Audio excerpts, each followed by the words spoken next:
नमस्कार दोस्तों, exam T20 channel में मैं प्रियंका एक बार फिर से आप सभी का हार्दिक स्वागत करती हूँ। यूपी पीसीएस प्रीलिम्स एग्ज़ाम बहुत ही कम समय बचा हुआ है इसको, और इसकी करंट अफेयर की सीरीज़ हम लोग कंटिन्यू कर रहे हैं। दृष्टि की बुक है घटनाचक्र पब्लिकेशन की ये बुक 1 मई 2022 से 15 अप्रैल 2023 तक अद्यतन है। इसमें एक साल का सभी करंट अफेयर पूरा उसका संकलन किया गया है। हम लोग राष्ट्रीय परिदृश्य पिछली क्लास में देख रहे थे और उसके 3 पार्ट ऑलरेडी आ चुके हैं, और आज हम लोग यूपी स्पेशल करंट अफेयर देखेंगे और वो पूरा कंप्लीट करने की कोशिश करेंगे। यदि आप एग्ज़ाम देने जा रहे हैं तो इस बुक को ज़रूर कंप्लीट करके जाएं, क्योंकि यहाँ से आपके लगभग प्रश्न सॉल्व हो जाएंगे। करंट अफेयर के लिए यह बुक बहुत ही महत्वपूर्ण है। आपके पास के बुक स्टोर में इंग्लिश और हिंदी दोनों लैंग्वेज में ये अवेलेबल है, आप जा कर के ले सकते हैं। यदि आपके पास बुक नहीं है तो कोई बात नहीं, आप इस वीडियो के माध्यम से एक बार रिवाइज ज़रूर कर लीजिए, क्योंकि अगर आप प्रिपरेशन कर रहे हैं तो पहले से ही पढ़ रहे होंगे करंट अफेयर, और बस यहाँ पर आप रिवीजन करके जा सकते हैं। तो पूरा वीडियो आप ज़रूर कवर करें, लास्ट तक आप इस वीडियो को ज़रूर देखें, और इससे आपके काफ़ी ज़्यादा प्रश्न पेपर में पूछे जाने वाले हैं। तो ये बुक बिल्कुल भी मिस ना करें। चलिए बिना देर किए इस बुक को हम लोग पढ़ना स्टार्ट करते हैं, और यहाँ से ज़्यादातर चीज़ें जो भी हैं वो आप अंडरलाइन कर लीजिएगा अपनी बुक में, जो भी इम्पॉर्टेंट फैक्ट्स हैं। अगर बुक नहीं है तो सिर्फ वीडियो को सुनिए और पेपर के टाइम दोबारा रिवाइज कर लीजिएगा। उत्तर प्रदेश परिदृश्य में हम सारी राजनीतिक, सामाजिक, धार्मिक, शैक्षणिक जो भी घटनाएं हैं, विभिन्न मंत्रालयों की घटनाएं, इन सबको इसी में हम लोग देखेंगे। सबसे पहली जो न्यूज़ है वो हमें पढ़नी है राष्ट्रीय जलवायु सम्मेलन 2023। ये कब हुआ, सबसे पहले ये याद रखिए 10 अप्रैल 2023 को 2 दिन का रहा राष्ट्रीय जलवायु सम्मेलन। और इसका आयोजन कहाँ हुआ है, तो हमारे प्रदेश की जो राजधानी है लखनऊ, वहाँ पर इसका सम्मेलन आयोजित किया गया। स्कूल चलो अभियान, देखिए ये काफ़ी इम्पोर्टेंट है, इसको ज़रूर याद कर लीजिए। 1 अप्रैल 2023 को मुख्यमंत्री जी ने स्कूल चलो अभियान 2023 और इसके साथ साथ विशेष रोग संचारी नियंत्रण अभियान, इसका भी शुभारंभ किया। इसके साथ ही NCERT द्वारा विकसित स्कूल रेडीनेस कैलेंडर तथा शिक्षक मैनुअल, इसका भी विमोचन किया। तीनों चीज़ एक बार फिर से देख लीजिए। पहली बात तो 1 अप्रैल 2023 को यह अभियान चालू किया गया, और इसके अंतर्गत स्कूल चलो अभियान 2023 और उसके साथ साथ विशेष रोग संचारी नियंत्रण अभियान भी शुरू किया गया। NCERT द्वारा विकसित किया गया स्कूल रेडीनेस कैलेंडर और शिक्षक मैनुअल, इसका भी विमोचन किया गया। इसके अतिरिक्त मुख्यमंत्री ने मिशन शक्ति के अंतर्गत बालिकाओं को आत्मरक्षा के गुण सिखाने हेतु रानी लक्ष्मीबाई आत्मरक्षा प्रशिक्षण कार्यक्रम, इसका भी शुभारंभ किया, तथा आत्मरक्षा प्रशिक्षण मॉड्यूल, इसका विमोचन किया। ठीक है, गौरतलब है कि प्रदेश में स्कूल चलो अभियान का शुभारंभ देखिए कब हुआ था, 1 जुलाई 2017। इसकी डेट याद रखिए। इसका उद्देश्य उत्तर प्रदेश बेसिक शिक्षा परिषद के अधीन संचालित कक्षा 1 से 8 तक के विद्यालयों में छात्र छात्राओं के अधिकाधिक नामांकन को प्रोत्साहित करना है। स्कूल चलो अभियान अच्छे से पढ़ के जाइएगा, यहाँ प्रश्न बनने की संभावना बहुत अधिक है। अगला हमें पढ़ना है Akhil Bharatiya police athletics cluster championship 2022-23। Akhil Bharatiya police athletics cluster champion 2022-23। देखिए ये मार्च 2023 में 71वीं Akhil Bharatiya police athletics cluster championship 2022-23, इसका आयोजन लखनऊ में किया गया सबसे पहली चीज़। और इस चैंपियनशिप में विभिन्न राज्यों, केंद्र शासित प्रदेशों तथा केंद्रीय पुलिस बलों की 32 टीमों के 1300 से अधिक खिलाड़ियों ने यहाँ पर प्रतिभाग किया था, यहाँ पे भाग लिया था। अगला हमें पढ़ना है रेशम कृषि मेला, ये भी इम्पोर्टेंट है। 30 मार्च 2023 को मुख्यमंत्री द्वारा गोरखपुर में इस मेले का शुभारंभ किया। इस अवसर पर मुख्यमंत्री ने 11.38 करोड़ रुपए की लागत से 18 चाकी कीट पालन भवनों, 36 सामुदायिक भवनों और 9 धागाकरण मशीन शेड का लोकार्पण व शिलान्यास किया। पहले तो इसकी लागत देख लीजिए, 11.38 करोड़ रुपए है, 18 चाकी कीट पालन भवन है, 36 सामुदायिक भवन है और 9 धागाकरण मशीन शेड का लोकार्पण किया गया है। गोरखपुर मंडल में 60 टन रेशम उत्पादन होता है, जिसे बढ़कर कितना करना है, 600 टन करना है। 60 से 600 टन, कहाँ पर, गोरखपुर मंडल में। देखिए, उत्तर प्रदेश में 3 तरह का रेशम उत्पादित होता है और उनसे रिलेटेड जो राज्य है उनको देख लीजिए। 3 प्रकार का रेशम कौन सा? पहला है सहतूती, और सहतूती के लिए गोरखपुर फेमस है। एरी वाला कहाँ प्रोडक्शन होता है? कानपुर में। टसर वाले का सोनभद्र में। तीनों याद रखिए, सहतूती गोरखपुर, एरी कानपुर और टसर सोनभद्र में। ये मोस्ट इम्पॉर्टेंट करंट अफेयर है। वन वर्ल्ड टीबी समिट 2023 24 मार्च को मनाया गया। यहाँ पर प्रधानमंत्री नरेंद्र मोदी जी ने वाराणसी में वन वर्ल्ड टीबी समिट 2023 का उद्घाटन किया था और इसका आयोजन वर्ल्ड टीबी डे पे किया गया था। डेट आप लोग याद रखिए। विश्व क्षय रोग दिवस 2023 का जो विषय है वो याद कर लीजिए। हाँ, हम क्षय रोग को समाप्त कर सकते हैं। Yes we can end TB, ये इसका क्या रहा है? थीम रहा है, विषय रहा है। तो विषय पूछा जाता है, इसको याद कर लीजिए। इसका आयोजन कौन कर रहा है? केंद्रीय स्वास्थ्य एवं परिवार कल्याण मंत्रालय और स्टॉप टीबी पार्टनरशिप, इसके द्वारा किया जा रहा है। दोनों को याद कर लीजिए, केंद्रीय स्वास्थ्य एवं परिवार कल्याण मंत्रालय और स्टॉप टीबी पार्टनरशिप इन्होंने की है। इसके अतिरिक्त प्रधानमंत्री ने टीबी मुक्त पंचायत पहल का भी शुभारंभ किया है। प्रधानमंत्री ने वाराणसी में राष्ट्रीय रोग नियंत्रण और उच्च नियंत्रण प्रयोगशाला केंद्र आधारशिला इसकी रखी एवं metropolitan public health surveillance unit भी हेतु एक साइट का उद्घाटन किया है। अर्थात यहाँ केंद्रीय प्रयोगशाला का बन रहा है और metropolitan public health surveillance unit भी यहाँ पर बन रही है। तो वाराणसी में ऐसा हुआ है, इसको याद रखिए। 2024 तक भारत का लक्ष्य भी है टीबी को समाप्त करने का। उसी के तहत ये सब पहल चल रही हैं, तो इनको याद रखिए कहाँ पर हुआ और इसका थीम क्या क्या रहा। अगला है खेलो इंडिया यूनिवर्सिटी गेम्स 2022। 10 मार्च 2023 को उत्तर प्रदेश मंत्रिमंडल ने खेलो इंडिया यूनिवर्सिटी गेम्स KIUG का आयोजन उत्तर प्रदेश में कराए जाने हेतु विभिन्न कमेटियों के गठन के संबंधित प्रस्ताव को मंजूरी दी है। इस बार यह कहाँ होने वाला है? यूपी में होगा। उत्तर प्रदेश में पहली बार यूनिवर्सिटी गेम्स का आयोजन किया जाएगा। इसका जो आयोजन है प्रदेश के 4 जिलों में होगा। कौन कौन से जिलों का नाम याद कर लीजिए? लखनऊ, वाराणसी, गोरखपुर और गौतम बुद्ध नगर। लखनऊ, वाराणसी, गोरखपुर और गौतम बुद्ध नगर। अगली है एशिया की सबसे बड़ी मल्टी प्रोडक्ट पेंट फैक्ट्री। ये कहाँ पर बन रही है? इसको याद कर लीजिए। ये हरदोई में संडीला जगह है, वहाँ पर बनने जा रही बर्जर पेंट की।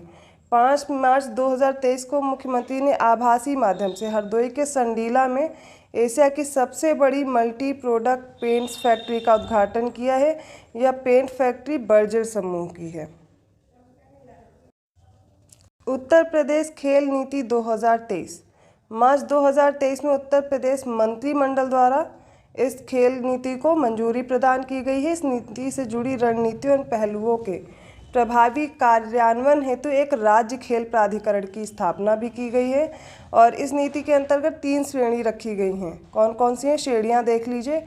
जो कि ग्रास रूट के स्तर के खिलाड़ी हैं, दूसरा विकासात्मक स्तर के खिलाड़ी तथा तीसरे कौन से होंगे? उच्च स्तर के खिलाड़ी। 3 ये वर्ग किए गए हैं। आयुष्मान योजना के तहत प्रदेश में खेल योजनाओं के सभी एथलीट, कोच, खेल विज्ञान कर्मचारी और उनके परिवारों को इस नीति के तहत 5 लाख रुपए का कैशलेस स्वास्थ्य बीमा कवर प्रदान किया जाएगा।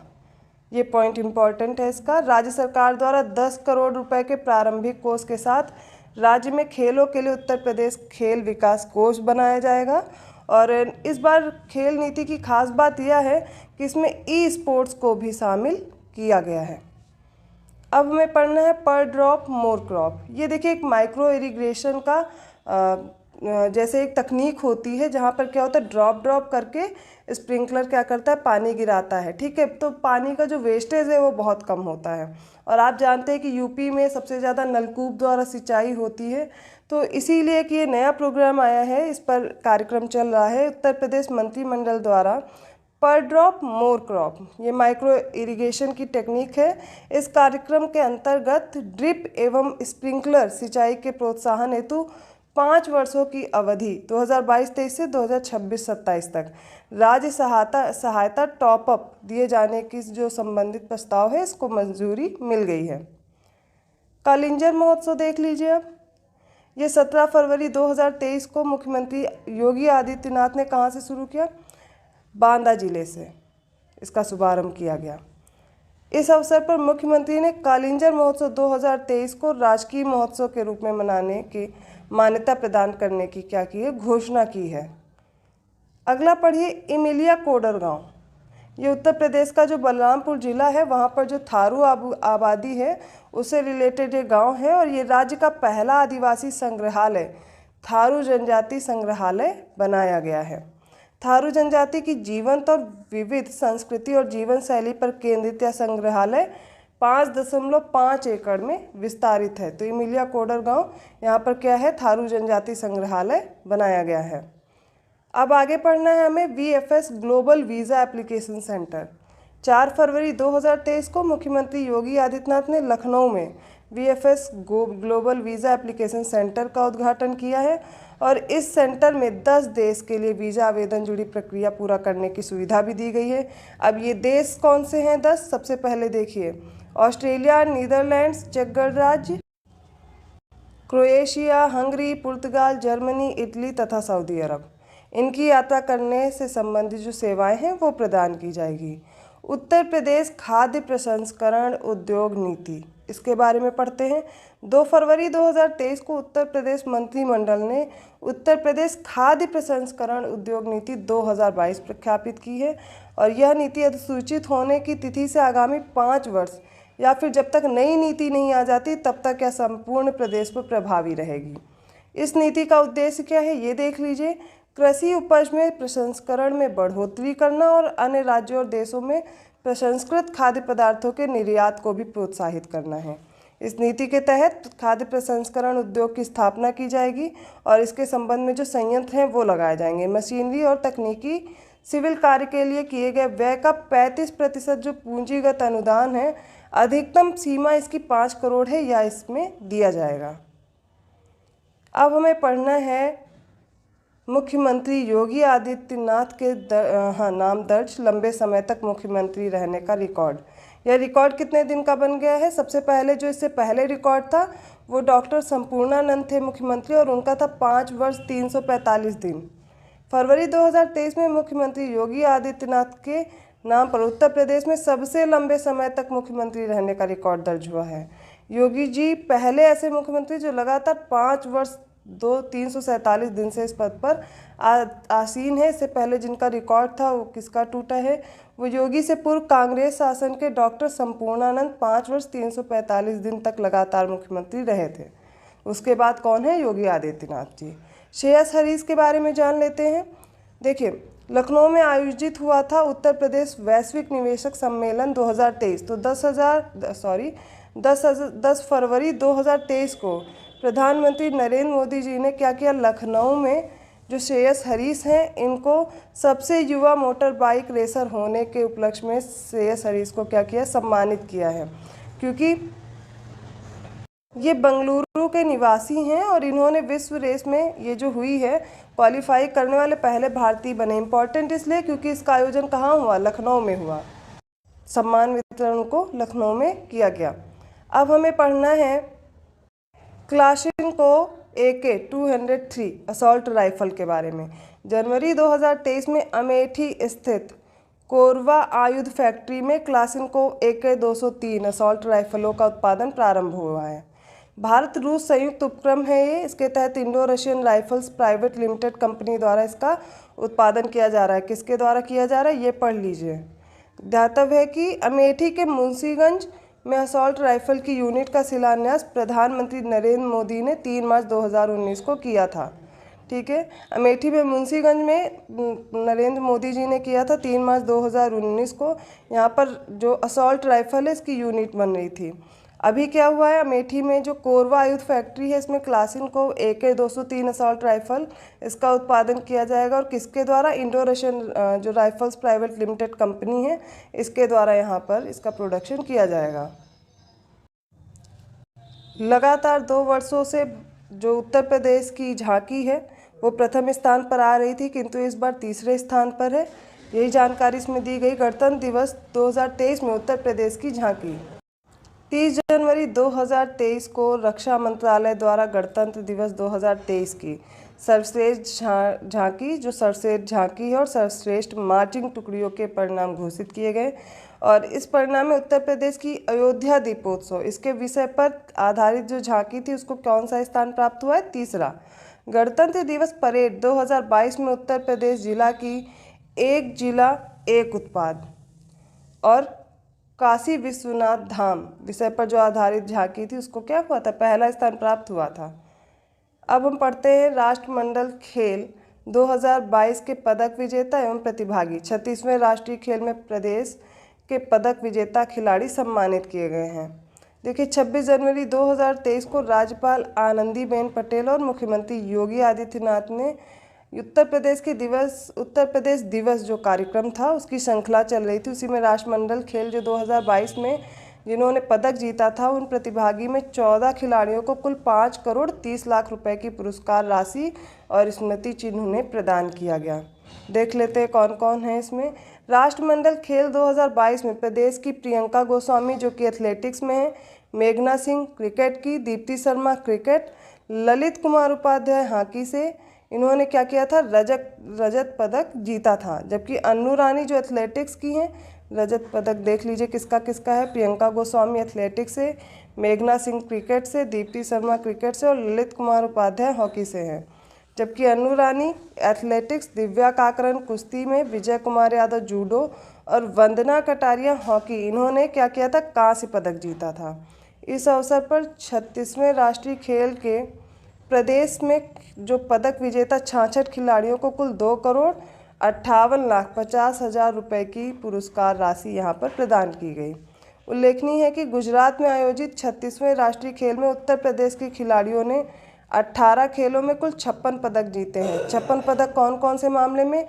20 स्वर्ण है, 18 रजत है और 18 कांस्य है। 20 स्वर्ण, 18 रजत और 18 कांस्य। 36वें राष्ट्रीय खेल में उत्तर प्रदेश पदक तालिका में 8वें स्थान पर रहा है। उत्तर प्रदेश का देख लीजिए क्या स्थान रहा है? 8वां स्थान रहा है। कितने पदक जीते हैं? 56, 20 स्वर्ण हैं और 18 रजत और 18 कांस्य हैं। राष्ट्रमंडल खेल एवं विश्व चैंपियनशिप में स्वर्ण पदक विजेता को 1.5 करोड़ रुपए, रजत पदक विजेता को 75 लाख रुपए और कांस्य पदक विजेता को 50 लाख रुपए की पुरस्कार राशि राज्य सरकार द्वारा प्रदान की जाती है। अगला है पद्म पुरस्कार 2023। उत्तर प्रदेश के जिन जिन लोगों को पद्म पुरस्कार मिला है उनको देख लेते हैं। सबसे पहले बात करते हैं पद्म विभूषण की, इसके बाद होता है पद्म भूषण और पद्मश्री। देखिए पद्म विभूषण में एक पर्सन है मुलायम सिंह यादव, इनको मरणोपरांत मिला है और सार्वजनिक मामलों में इनको यह पुरस्कार दिया गया है। दूसरा है पद्मश्री, इसमें देखते हैं किसको किसको मिला है। राधा चरण गुप्ता को ये साहित्य एवं शिक्षा के लिए दिया गया है। दिलशाद हुसैन को कला में दिया गया, अरविंद कुमार को विज्ञान एवं इंजीनियरिंग में दिया गया है। उमाशंकर पांडे हैं, इनको सामाजिक कार्य में, मनोरंजन साहू चिकित्सा में, ऋत्विक सान्याल कला में, विश्वनाथ प्रसाद तिवारी इनको साहित्य और शिक्षा में मिला है। याद कर लीजिए, एक बार फिर से देख लीजिए। पद्म विभूषण याद हो गया होगा, पद्मश्री फिर से देख लीजिए। राधा चरण गुप्ता है साहित्य और शिक्षा में, दिलशाद हुसैन है कला में, अरविंद कुमार है विज्ञान एवं इंजीनियरिंग में, उमाशंकर पांडे सामाजिक कार्य में, मनोरंजन साहू चिकित्सा में, ऋत्विक सान्याल कला में, विश्वनाथ प्रसाद तिवारी साहित्य और शिक्षा। एक दो बार रिपीट करके सुनेंगे, याद हो जाएगा। अब पढ़ना है उत्तर प्रदेश मिलेट्स कदन पुनरुद्धार कार्यक्रम। 28 जनवरी 2023 को उत्तर प्रदेश मंत्रिमंडल ने प्रदेश में मिलेट्स में कौन कौन से आते हैं?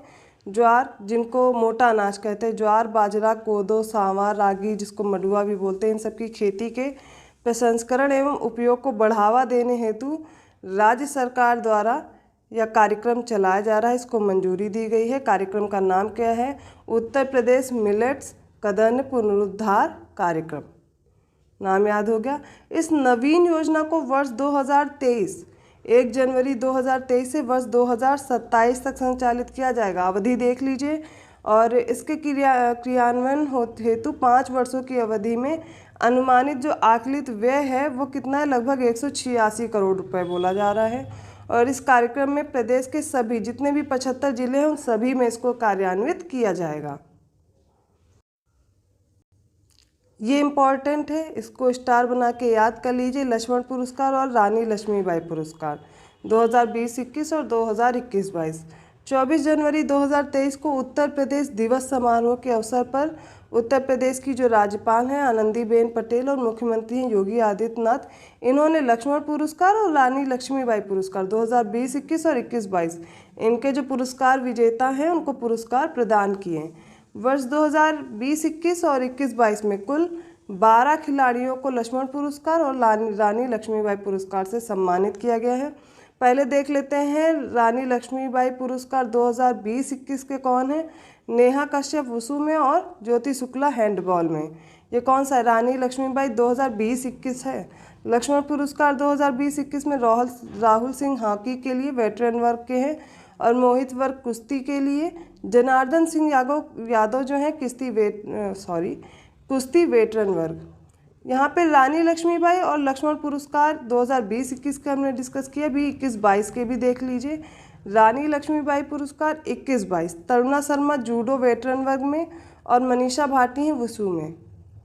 लक्ष्मण पुरस्कार देखेंगे 2021-22 का, इसमें मोहम्मद आरिफ हैं हॉकी वेटरन वर्ग के, राधेश्याम सिंह हैं एथलेटिक्स के, ये भी सुहास एल वाई बैडमिंटन है इनका, दिव्यांगजन वर्ग में आते हैं, और दीपेंद्र सिंह है निशानेबाजी दिव्यांगजन वर्ग है इनका, और विवेक चिकारा पैरा तीरंदाजी में। एक बार इनके नाम देख लीजिए, जितना नाम नहीं इम्पॉर्टेंट है उतना ज़्यादा ये किस विषय में दिए जा रहे हैं ये देख लीजिए। ये खेल जो खिलाड़ी हैं उनको दिया जा रहा है, तो ये भी पूछा जा सकता है कि लक्ष्मण पुरस्कार और रानी लक्ष्मीबाई पुरस्कार किस विषय में दिया जाता है। अगला हमें पढ़ना है रन फॉर G20 वॉकाथॉन। 21 जनवरी 2023 को उत्तर प्रदेश के 4 शहर कौन कौन से? लखनऊ, आगरा, नोएडा, वाराणसी, इसमें रन फॉर G20 वॉकाथॉन का आयोजन किया गया। देखिए G20 काफ़ी इम्पॉर्टेंट है इस बार हम लोग के लिए। G20 सम्मेलन, क्योंकि यहाँ पर इस बार बैठक हुई तो जुड़ी 11 बैठकें उत्तर प्रदेश में आयोजित की जाएंगी। इनके जो आयोजन है वो देख लीजिए, लखनऊ, वाराणसी, आगरा और गौतम बुद्ध नगर में किया जाएगा। देखिए जगह कौन कौन सी? लखनऊ, वाराणसी, आगरा और गौतम बुद्ध नगर। अब हमें पढ़ना है आरोहिणी पहल प्रशिक्षण कार्यक्रम। ये कार्यक्रम क्या है? देखिए उत्तर प्रदेश सरकार ने राज्य के सभी जो 746 कस्तूरबा गांधी बालिका विद्यालय हैं इनमें लड़कियों की सुरक्षा के लिए आरोहिणी पहल का जो प्रशिक्षण है वो कार्यक्रम शुरू किया। इसमें क्या किया जाएगा? पहले कुछ लोग को इसमें प्रशिक्षित किया जाएगा और वो क्या करेंगे, इन कॉलेजेस में बच्चों को प्रशिक्षित करेंगे। बाद में क्या होगा, अलग से एक अभियान शुरू किया जाएगा। इस अभियान का उद्देश्य लड़कियों को अपने अधिकारों के लिए आवाज़ उठाने में सक्षम बनाना है और यह 3 चरण में लागू होगा। कौन कौन से चरण हैं? पहले चरण में शिक्षकों को प्रशिक्षण दिया जाएगा। प्रशिक्षण प्राप्त करने के पश्चात प्रत्येक कस्तूरबा गांधी स्कूल के 2 शिक्षक क्या होंगे, छात्राओं को शिक्षित करेंगे और तीसरे चरण में सामुदायिक स्तर पर यह अभियान संचालित किया जाएगा।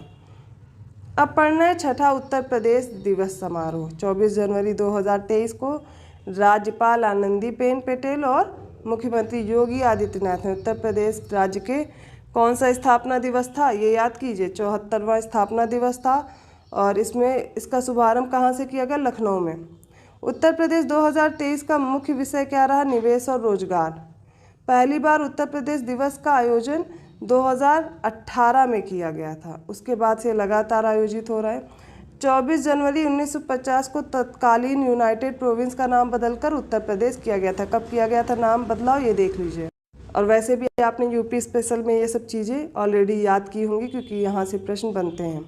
सांसद खेल महाकुंभ 2022-23। देखिए 18 जनवरी 2023 को प्रधानमंत्री नरेंद्र मोदी ने वीडियो कॉन्फ्रेंसिंग के माध्यम से सांसद खेल महाकुंभ 2022-23 के दूसरे चरण का उद्घाटन किया इस बार। और यह कहाँ से होगा? इसका आयोजन बस्ती जिले के सांसद द्वारा 2021 से इसका किया जा रहा है, सांसद खेल महाकुंभ का आयोजन। और इसका समापन कब हुआ? 28 जनवरी 2023 को हुआ। इसका पहला चरण 10 से 16 दिसंबर 2022 तक आयोजित हुआ था। अब ये इम्पॉर्टेंट है उत्तर प्रदेश करंट अफेयर में, डिजिटल इंडिया अवार्ड 2022 में जो प्लेटिनम अवार्ड से सम्मानित किया गया, प्लेटिनम अवार्ड प्रदान किया गया है यूपी को। 7 जनवरी 2023 को मुख्यमंत्री योगी आदित्यनाथ को भूतत्व एवं खनिकर्म विभाग की सचिव डॉक्टर रोशन जैकब ने डिजिटल इंडिया अवार्ड्स के तहत माइन मित्रा पोर्टल को प्रदान किया है platinum award. Mine Mitra portal को digital initiatives for ease of doing business के अंतर्गत प्लैटिनम अवार्ड दिया गया है। कौन सा है पोर्टल? माइन मित्रा, ये याद रखिएगा। जिला जेल बुलंदशहर के बारे में जानते हैं। उत्तर प्रदेश में स्थित इस जेल को भारतीय खाद्य सुरक्षा और मानक प्राधिकरण इसके द्वारा कैदियों को दिए जाने वाले भोजन की गुणवत्ता पर ईट राइट कैंपस टैग के साथ 5 स्टार रेटिंग भी प्रदान की जा रही है दिसंबर 2022 से। यह जेल यह सम्मान पाने वाली उत्तर प्रदेश की दूसरी जेल है। इससे पहले कौन सी जेल थी? पहले याद रखिए जो बुलंदशहर की पहली कौन सी थी? सितंबर 2022 में मिला था। फर्रुखाबाद जिले में स्थित फतेहगढ़ सेंट्रल जेल को 5 स्टार रेटिंग प्रदान की गई थी। 6वीं एलीट महिला राष्ट्रीय मुक्केबाजी चैंपियनशिप 2022 19 से 26 दिसंबर 2022 के मध्य तात्या टोपे स्टेडियम भोपाल में इसका आयोजन हुआ और उत्तर प्रदेश ने पदक तालिका में कुल 3 पदक, कौन से? कांस्य 3 और अंक 16 प्राप्त करते हुए 9वां स्थान हासिल किया। कौन सा स्थान है? 9वां स्थान। कितने पदक जीते? 3 थे, तीनों कांस्य थे। क्षेत्रीय सांस्कृतिक केंद्र हाल ही में भारत सरकार ने प्रयागराज, पटियाला, नागपुर, उदयपुर, कोलकाता, दीमापुर और तंजावुर यहाँ पर क्षेत्रीय सांस्कृतिक केंद्र स्थापित किए जाएंगे क्योंकि यहाँ पर प्रयागराज है, इसलिए यह करंट अफेयर यूपी में पढ़ा जा रहा है। सानिया मिर्जा के बारे में जान लेते हैं। हाल ही में भारतीय वायुसेना में फाइटर पायलट बनने वाली और ये पहली महिला मुस्लिम हैं। ये मिर्ज़ापुर ज़िले की हैं, इसलिए इनको यहाँ पर याद रखना है। उत्तर प्रदेश स्थानीय निकाय चुनाव में ओबीसी आरक्षण हेतु आयोग बनाया गया है। 5 सदस्यीय आयोग है, 28 दिसंबर 2022 को बनाया गया। इसमें सेवानिवृत्त न्यायाधीश न्यायमूर्ति हैं राम अवतार सिंह, इसकी अध्यक्षता करेंगे। और कौन कौन से लोग इसमें शामिल हैं उनको देख लीजिए। 4 लोग और हैं। चौब सिंह पूर्व IAS हैं, महेंद्र कुमार ये भी पूर्व IAS हैं, संतोष कुमार विश्वकर्मा ये पूर्व अपर विधि परामर्शी हैं, ब्रजेश कुमार सोनी पूर्व अपर विधि परामर्शी और अपर जिला जज रह चुके हैं। और इस आयोग का कार्यकाल कितना है? 6 महीने का है। ई सुश्रुत अस्पताल प्रबंधन सूचना प्रणाली HMIS इससे याद रखिए। 26 दिसंबर 2022 को उत्तर प्रदेश के उप मुख्यमंत्री ब्रजेश पाठक और चिकित्सा शिक्षा राज्य मंत्री मयंकेश्वर शरण सिंह द्वारा इसका शुभारंभ किया गया है। यह पहल राज्य चिकित्सा शिक्षा विभाग द्वारा centre for development of advance computing CDAC इसके सहयोग से शुरू की जाएगी। इसके माध्यम से रोगी पंजीकरण, प्रवेश, डिस्चार्ज, एम्बुलेंस, भोजन, दवाएं, विवरण, डॉक्टरों की उपलब्धता, सारी सुविधाएं ऑनलाइन उपलब्ध होंगी।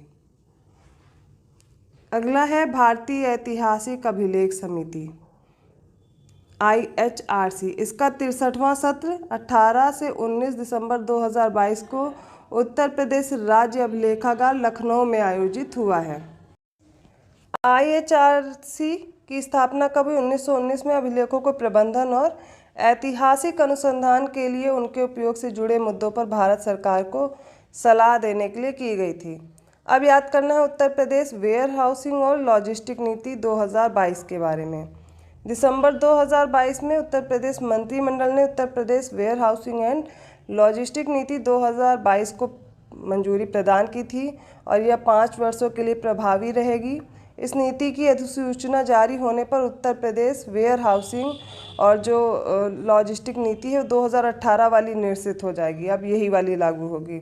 वर्ष 2022 की नीति का उद्देश्य देख लीजिए। सुदृढ़ परिवहन अवस्थापना, नेटवर्क का सृजन करना, विद्यमान वेयर हाउसिंग एंड लॉजिस्टिक बुनियादी ढांचा इसका उन्नयन और सुधार करना, लॉजिस्टिक सुविधाओं की स्थापना में निजी निवेश को आकर्षित करना और स्मार्ट लॉजिस्टिक्स कार्य प्रणालियों की स्थापना करना है।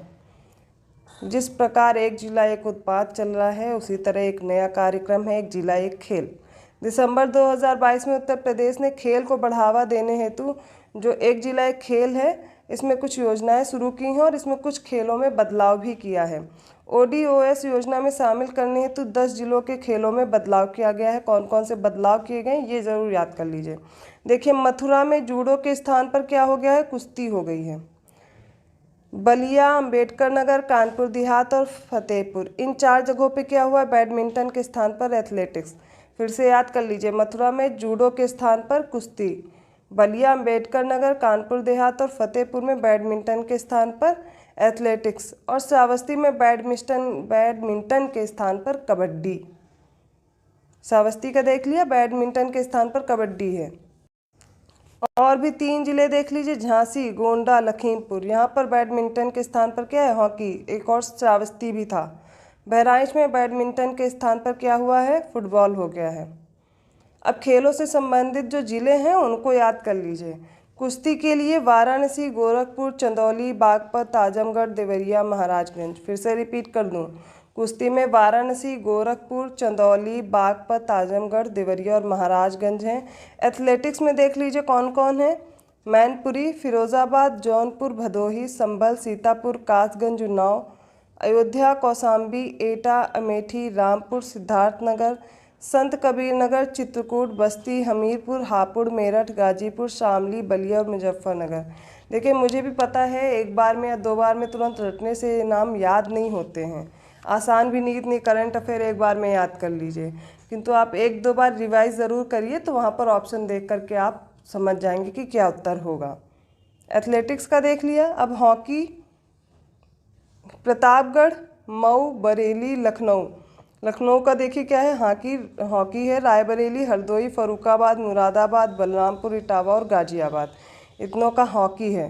देखिए, अब 2-2, 4-4 जो है वो आसानी से याद हो जाएंगे। टेबल टेनिस में आगरा और कानपुर, बैडमिंटन में अलीगढ़ और गौतम बुद्ध नगर, वेट लिफ्टिंग में मिर्ज़ापुर और बिजनौर है, बॉक्सिंग में बुलंदशहर और कुशीनगर है, तीरंदाजी में सोनभद्र और ललितपुर है, फुटबॉल में हाथरस, तैराकी में पीलीभीत, शूटिंग में बांदा, कबड्डी में कन्नौज, लॉन टेनिस में प्रयागराज। 3 हवाई अड्डों के लिए डिजी यात्रा का शुभारंभ किया गया है, ये अगला हमें पढ़ना है। केंद्रीय नागरिक उड्डयन मंत्री कौन है, ज्योतिरादित्य सिंधिया। इनके द्वारा इंदिरा गांधी अंतर्राष्ट्रीय हवाई अड्डा जो कि नई दिल्ली, वहाँ से इसका शुभारंभ किया गया। कब, 1 दिसंबर 2022 को। इसके तहत इन 3 हवाई अड्डों में नई दिल्ली, वाराणसी और बेंगलुरु, ये हवाई अड्डा इसमें शामिल किया गया है।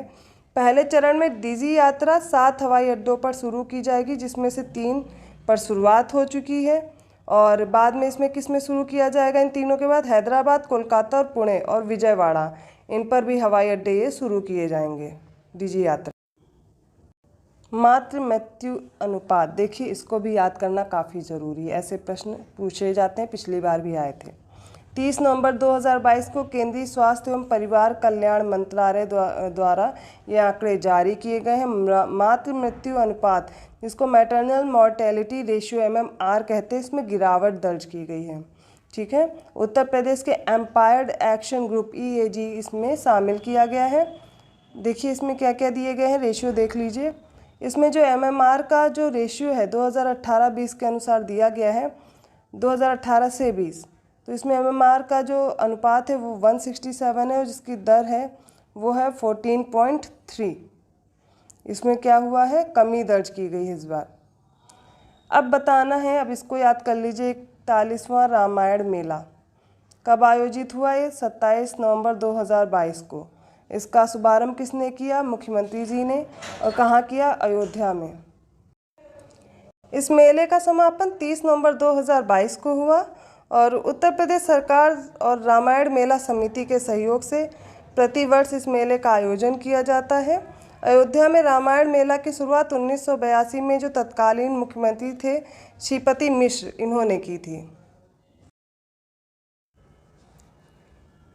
अब हमें पढ़ना है, प्रयागराज, आगरा और गाजियाबाद में पुलिस कमिश्नर आयुक्त प्रणाली लागू हो गई है। इससे पहले और कुछ जिलों में लागू हो गई थी, उनको भी देखते हैं। और अब क्या हुआ, 3 और जिले बढ़ गए हैं। 25 नवंबर 2022 को उत्तर प्रदेश मंत्रिमंडल द्वारा राज्य के 3 नए जिलों में पुलिस आयुक्त प्रणाली लागू करने का निर्णय लिया गया है।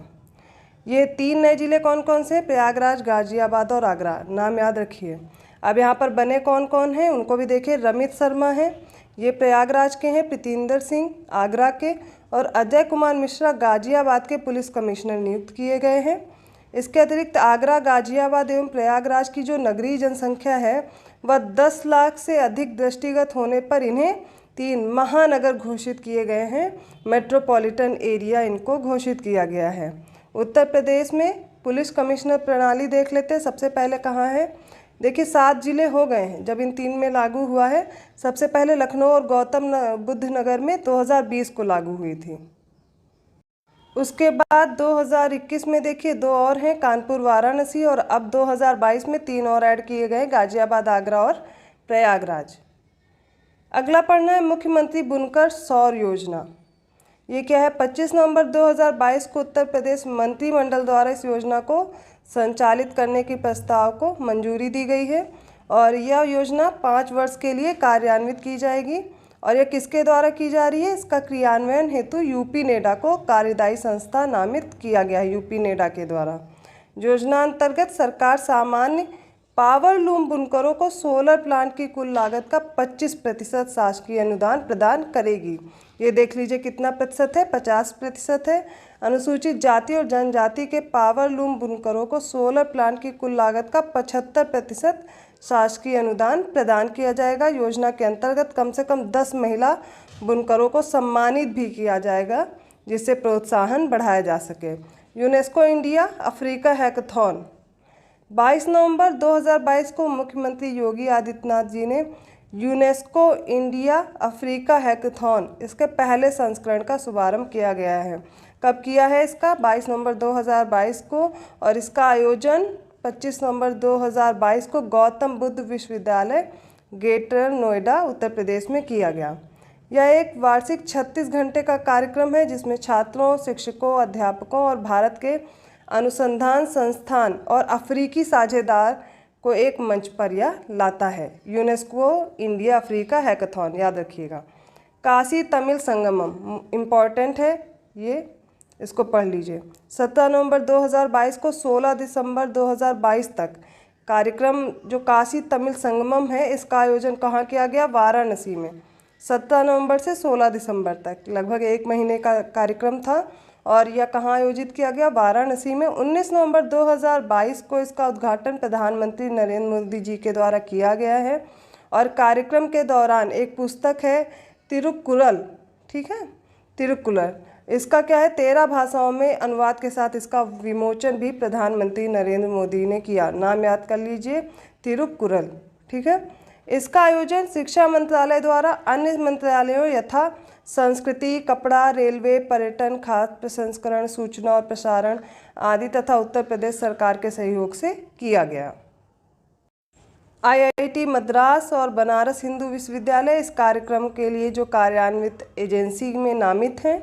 और 10 दिसंबर 2022 को रेल मंत्री अश्विनी वैष्णव और काशी तमिल संगमम के आयोजन को यादगार बनाने हेतु काशी तमिल संगमम एक्सप्रेस इस नाम की एक नई ट्रेन सेवा भी शुरू की गई, इसकी घोषणा की गई है। कौन सी है, काशी तमिल संगमम एक्सप्रेस नामक। अब हमें पढ़ना है PM गति शक्ति मल्टी मॉडल जलमार्ग शिखर सम्मेलन 2022। गति शक्ति मतलब किसी गति से ही रिलेटेड है, तो देख लेते हैं किससे रिलेटेड है। 11 से 12 नवंबर 2022 के मध्य PM गति शक्ति मल्टी मॉडल जल मार्ग शिखर सम्मेलन 2022 कहाँ आयोजित हुआ, वाराणसी उत्तर प्रदेश में। इस सम्मेलन का आयोजन भारतीय अंतर्देशीय जलमार्ग प्राधिकरण, पत्तन, पोत परिवहन, जलमार्ग मंत्रालय इसके द्वारा किया गया। फिर से देख लीजिए, भारतीय अंतर्देशीय जलमार्ग प्राधिकरण, पत्तन, पोत परिवहन और जलमार्ग मंत्रालय द्वारा। सम्मेलन के दौरान मुख्यमंत्री योगी आदित्यनाथ ने inland waterway authority of India के फैसिलिटेशन सेंटर की वेबसाइट को भी लॉन्च किया है। QS एशिया यूनिवर्सिटी रैंकिंग 2023 8 नवंबर 2023 को इस रैंकिंग के 15वें संस्करण को जारी किया गया है। और उत्तर प्रदेश का जो IIT कानपुर है इसने रैंकिंग में शीर्ष 100 में से अपना स्थान भी बनाया है। रैंकिंग इसकी क्या रही, भारतीय जो ये है IIT कानपुर इसकी रैंक रही है 6। देख लेते हैं स्कोर, इसकी रैंक रही है 6। एशियाई रैंक कितनी रही है, 66। और संस्थान क्या है, ये आईआईटी कानपुर का है। इसने स्कोर कितना प्राप्त किया है, 52.4। याद रहेगा कि यूएस एशिया यूनिवर्सिटी रैंकिंग में आईआईटी कानपुर ने शीर्ष 100 देशों में से 100 जगहों में से अपना नाम इसमें शामिल किया है। कौन सा संस्करण था, 15वां था, और इसकी रैंक कितनी आई है, 6th आई है। ठीक है। उत्तर प्रदेश सौर ऊर्जा नीति देख लेते हैं। यह नवंबर 2022 में उत्तर प्रदेश मंत्रिमंडल द्वारा उत्तर प्रदेश सौर ऊर्जा नीति 2022 के प्रख्यापन के प्रस्ताव को स्वीकृति प्रदान की गई है। और यह नीति कब तक जारी रहेगी, 5 वर्ष की अवधि के लिए है, या जब तक कोई नई नीति नहीं आ जाती तब तक ये लागू रहेगी। इस नीति के क्रियान्वयन हेतु नवीन एवं नवीकरणीय ऊर्जा विकास एजेंसी, जो कि यूपी नेडा है, और नोडल एजेंसी इसको नामित किया गया है, यूपी नेडा को। इस नीति के अंतर्गत सौर ऊर्जा संयंत्र, सौर परियोजनाओं की स्थापना हेतु सरकारी उपक्रमों को 1 रुपये प्रति एकड़ प्रति वर्ष की दर से ग्राम पंचायत व राजस्व की भूमि उनको दी जाएगी। इस नीति के तहत उत्तर प्रदेश में आगामी 5 वर्षों 2026-27 तक में सौर ऊर्जा परियोजनाओं में 22,000 मेगावाट विद्युत उत्पन्न का लक्ष्य रखा गया है। विद्युत उत्पादन कितना रहेगा इसका लक्ष्य, 5 वर्षों में 22,000। और जानकारी देख लेते हैं। इसमें सौर पार्क की स्थापना से 14,000 मेगावाट, सोलर रूफटॉप आवासीय क्षेत्र से 4500 मेगावाट, सोलर रूफटॉप गैर आवासीय संस्थान से 1500 मेगावाट, तथा जो पीएम कुसुम योजना है उसके घटक C1 और C2 से 2000 मेगावाट विद्युत उत्पादन का लक्ष्य शामिल है। देख लीजिए कहाँ से कितना, सौर पार्क से 14,000, सोलर रूफटॉप जो आवासीय क्षेत्र में वहाँ से 4500, सोलर रूफटॉप जो गैर आवासीय संस्थान से वहाँ से 1500 मेगावाट, और जो पीएम कुसुम योजना घटक C1 और C2 चले वहाँ से 2000 मेगावाट विद्युत का उत्पादन का लक्ष्य रखा गया है। उत्तर प्रदेश मंत्रिमंडल ने निजी आवासों पर नेट मीटरिंग व्यवस्था के साथ ग्रिड संयोजित सिस्टम की स्थापना पर केंद्रीय वित्तीय सहायता के अतिरिक्त राज्य सरकार की तरफ से 15,000 रुपये प्रति किलोवाट और अधिकतम 30,000 रुपये प्रति उपभोक्ता के राज्य अनुदान की अनुमान्यता को भी स्वीकृत किया है।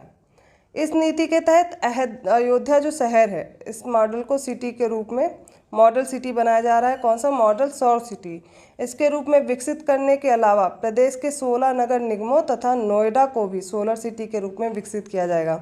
इस नीति के तहत अयोध्या शहर को क्या बनाया जा रहा है, सौर मॉडल सिटी।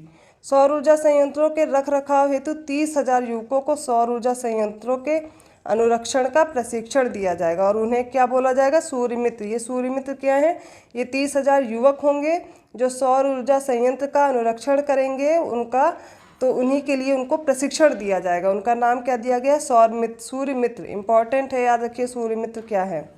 उत्तर प्रदेश पर्यटन नीति देख लीजिए 2022 की। 23 नवंबर 2022 को यह नीति लागू हो गई है और यह नीति उत्तर प्रदेश पर्यटन नीति कौन सी है, 2018 उसका स्थान ले लेगी। कब तक लागू रहेगी, 5 वर्षों के लिए। 1 फरवरी 2018 के बाद जो पंजीकृत निर्माणाधीन या निर्मित या असंचालित इकाइयां हैं जिन्होंने पर्यटन नीति 2018 के अंतर्गत पंजीकरण कराया है, वो सब इस लाभ के पात्र होंगे। इसके अंतर्गत इस नीति के तहत नए पर्यटन गंतव्यों जैसे रामायण सर्किट है, कृष्ण ब्रज सर्किट है, बुद्धिस्ट सर्किट है, wildlife and eco tourism circuit है, बुंदेलखंड है, महाभारत है, शक्तिपीठ वाला है, आध्यात्मिक सर्किट है या सूफी कबीर सर्किट है, जैन सर्किट है, क्रॉफ्ट सर्किट है, स्वतंत्रता संग्राम सर्किट है। इन सबको विकसित किया जाएगा। मतलब जहाँ जहाँ पर जैसे रामायण से रिलेटेड जो स्थल है, अयोध्या हो गया, जैसे कृष्ण ब्रज सर्किट, मथुरा, वृंदावन, गोकुल, इन सबको हो गया। बुद्धिस्ट सर्किट सारनाथ वाला हो गया। इन सब जगहों को क्या होगा, धीरे धीरे इनको भी क्या किया जाएगा, इनका विकास किया जाएगा। अब आगे पढ़ना है हमें उत्तर प्रदेश सूचना प्रौद्योगिकी एवं सूचना प्रौद्योगिकी जनित सेवा 2022। ये नीति है। नवंबर 2022 में उत्तर प्रदेश मंत्रिमंडल ने उत्तर प्रदेश सूचना प्रौद्योगिकी एवं सूचना प्रौद्योगिकी सेवा जनित नीति जो है 2022 इसको मंजूरी दे दी है और इस नीति के तहत राज्य में घरेलू अंतर्राष्ट्रीय निवेश आकर्षित किए जाएंगे। इस नीति की सूचना की तिथि से मतलब जब से यह नीति जब से आई है तब से 5 वर्ष के लिए होगी, जब तक कोई नई नीति नहीं आ जाए।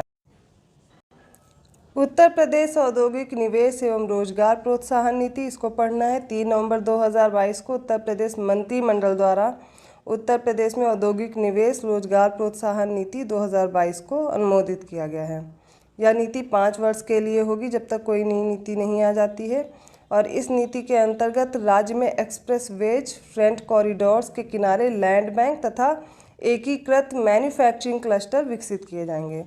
इस नीति में वित्तीय प्रोत्साहन, उपादान एवं रियायतों के संबंध में स्टाम्प शुल्क में छूट व्यवस्था की गई है। इसके तहत भूमि के क्रय पर राज्य बुंदेलखंड और पूर्वांचल में 100%, मध्यांचल एवं पश्चिमांचल जो गौतम बुद्ध नगर और गाजियाबाद जिले को छोड़कर जो मध्यांचल और पश्चिमांचल में आते हैं, इस क्षेत्र में 75% जो स्टाम्प शुल्क है उसमें छूट दे दी जाएगी। गौतम बुद्ध नगर और गाजियाबाद जिले में कितनी छूट दी जा रही है? 50% की स्टाम्प शुल्क में छूट मिलेगी। 7वां भारत जल सप्ताह, इसको पढ़िए। 1 नवंबर 2022 को राष्ट्रपति द्रौपदी मुर्मू ने गौतम बुद्ध नगर के India expo mart greater Noida में 7वें भारत जल सप्ताह का उद्घाटन किया है। यह समापन इसका कब हुआ? 5 नवंबर 2022 को। शुरू कब हुआ? 1 नवंबर 2022 को। 7वें भारत जल सप्ताह का विषय क्या रहा? टिकाऊ विकास और समानता के लिए जल सुरक्षा। थीम फिर से देख लीजिए, टिकाऊ विकास और समानता के लिए जल सुरक्षा। इस कार्यक्रम के डेनमार्क, सिंगापुर और फिनलैंड क्या रहे? भागीदार देश थे। उत्तर प्रदेश डेयरी विकास एवं दुग्ध उत्पादन संवर्धन नीति 2022 की बात की जा रही है। हाल ही में उत्तर प्रदेश मंत्रिमंडल ने उत्तर प्रदेश डेयरी विकास एवं दुग्ध उत्पाद संवर्धन नीति 2022 को मंजूरी दी है और यह 5 वर्षों के लिए प्रभावी रहेगी। इसका उद्देश्य क्या है वो देखिए। इसका उद्देश्य निवेशकों की सुविधा के लिए प्रक्रियाओं के सरलीकरण तथा राज्य में दूध आधारित उद्योगों की स्थापना को प्रोत्साहित करना है। और इस नीति में अगले 5 वर्षों में 5,000 करोड़ रुपए की पूंजी निवेश का लक्ष्य रखा गया है। पशु आहार निर्माणशाला पर पहली बार 7.5 करोड़ रुपए की छूट प्रदान की जाएगी। 5 वर्षों के लिए कितने? 5,000 करोड़ रुपए की पूंजी निवेश का लक्ष्य रखा गया है और पहली बार सरकार 7.5 करोड़ रुपए तक की छूट प्रदान करेगी पशु आहार निर्माणशाला पर। योटा डाटा सेंटर के बारे में जान लीजिए। 31 अक्टूबर 2022 को मुख्यमंत्री योगी आदित्यनाथ ने गौतम बुद्ध नगर के नॉलेज पार्क ग्रेटर नोएडा में स्थापित डाटा सेंटर का लोकार्पण किया है और इस सेंटर का नाम क्या रखा गया है? Yotta data centre. देश का सबसे बड़ा और उत्तर प्रदेश का पहला हाइपर स्केल यह डाटा सेंटर है और यह डाटा सेंटर हीरानंदानी ग्रुप द्वारा चलाया जाएगा। अब जानते हैं एशिया की पहली जो पैथोजन रिडक्शन मशीन है उसके बारे में। यह 27 अक्टूबर 2022 को लखनऊ में KGMU जो है किंग जॉर्ज चिकित्सा विश्वविद्यालय, ठीक है, इसमें मुख्यमंत्री योगी आदित्यनाथ ने थोरैसिक सर्जरी विभाग व वैस्कुलर सर्जरी विभाग एवं ट्रांसफ्यूजन मेडिसिन विभाग में एशिया की पहली पैथोजन रिडक्शन मशीन का लोकार्पण किया है। ये इंपॉर्टेंट है न्यूज़, इसलिए पढ़ लीजिए, हो सकता है ऐसे प्रश्न आपके एग्जाम में पूछा जाए। इस मशीन में प्लेटलेट्स और प्लाज्मा में प्रारंभिक दौर में हुए जो किसी भी प्रकार का संक्रमण है उसको समाप्त किया जाएगा। जो अंग प्रत्यारोपण या कमज़ोर इम्यूनिटी वाले मरीज हैं उनके लिए बहुत लाभदायक साबित होगी। अगला पढ़ते हैं दीपोत्सव 2022, इसका षष्ठम था पार्ट, षष्ठम इसको आयोजित किया गया है और 23 अक्टूबर 2022 को प्रधानमंत्री नरेंद्र मोदी जी ने राम की जो पैड़ी है अयोध्या में वहाँ पर इसका आयोजन किया था और यहाँ इस पे क्या हुआ, 15.76 लाख इतने दीप प्रज्वलित किए गए थे और ये विश्व में रिकॉर्ड बनाया गया है इसको प्रज्वलित करके। इसके अतिरिक्त भगवान श्री राम के प्रतीक स्वरूप का राज्याभिषेक भी किया गया प्रधानमंत्री जी के द्वारा और यह record Guinness book world record में दर्ज किया गया। सितंबर 2022 में अयोध्या में लता मंगेशकर चौक का भी उद्घाटन हुआ है। तो देख लीजिए यह षष्ठम भाग था जो दीपोत्सव का मनाया गया है। देश का 53वां बाघ अभ्यारण्य, मोस्ट इम्पॉर्टेंट, इसको पढ़ लीजिए। 19 अक्टूबर 2022 को उत्तर प्रदेश सरकार द्वारा रानीपुर बाघ अभ्यारण्य जो है इसके गठन की जो अधिसूचना है वह जारी कर दी है। यह है कहाँ? यह चित्रकूट में स्थित है। उत्तर प्रदेश के जो चित्रकूट जिला है वहाँ पर स्थित है और यह 53वां बाघ अभ्यारण्य है। रानीपुर बाघ अभ्यारण्य उष्ण कटिबंधीय शुष्क पर्णपाती वन, इसको बोलते हैं ट्रॉपिकल ड्राई डेसिडुअल फॉरेस्ट। ये सबसे ज़्यादा अपने भारत में पाए जाते हैं वन, जिसमें बाघ, तेंदुए, स्लॉथ बियर, चीतीदार हिरण, सांभर और चिंकारा जैसे जीवों का यहाँ पर वास है।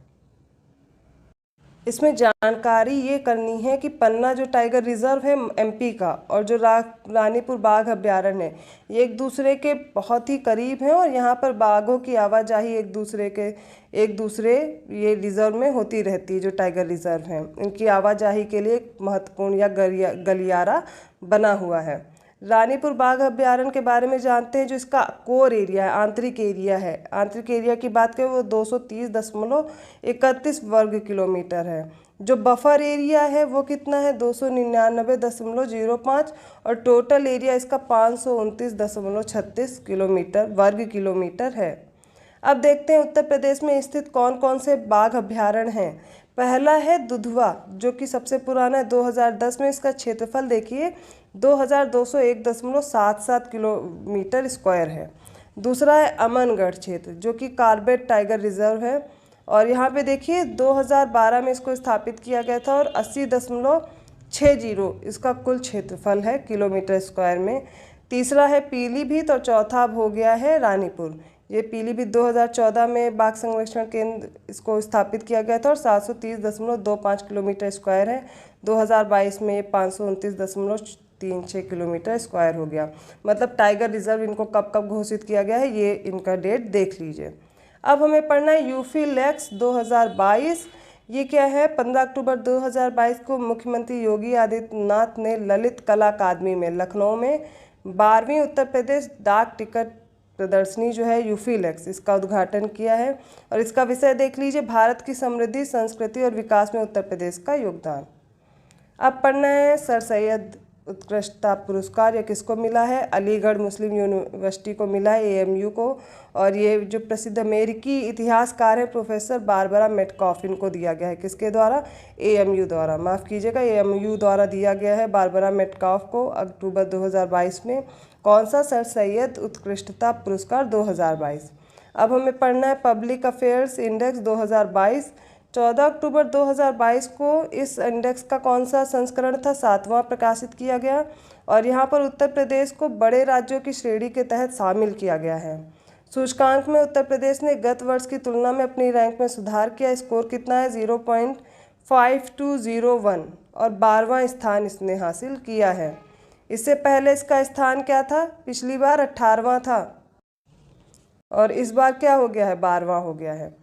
3 विषयों के तहत उत्तर प्रदेश का प्रदर्शन देखा गया है। सभी राज्यों का ऐसे ही देखा गया था। 3 विषयों पे देख लेते हैं वो 3 विषय कौन कौन से हैं। ये विषय देखिए, पहला आर्थिक न्याय, दूसरा है राजनीतिक न्याय, और तीसरा है सामाजिक न्याय। स्कोर देख लीजिए इनके, और रैंक देखिए 11, 5 और 13 है। इसी प्रकार समग्र रैंकिंग निकालेंगे, वो आएगी 12, और स्कोर देख लीजिए, ठीक है। आर्थिक न्याय 0.497 रहा उसमें स्कोर, और 11वीं रैंक रही। राजनीतिक न्याय में 0.682 रहा है स्कोर, और 5 रैंक रही है। सामाजिक न्याय में 0.381 रहा है, और रैंक कितनी, 13। टोटल स्कोर 0.5201, रैंक टोटल क्या आ गई, 12वीं। लीड्स 2022 को पढ़ लीजिए। 13 अक्टूबर 2022 को जो केंद्रीय वाणिज्य और उद्योग मंत्रालय है, इसने लीड्स 2022 की सर्वेक्षण रिपोर्ट का 4था संस्करण जारी किया है। इस सर्वेक्षण में उत्तर प्रदेश को लैंड लॉक्ड राज्य के रूप में वर्गीकृत किया गया है, और इसको साथ में अचीवर्स ग्रेड में समूहबद्ध कर दिया गया है। मतलब यह उत्तर प्रदेश अचीवर्स में आता है।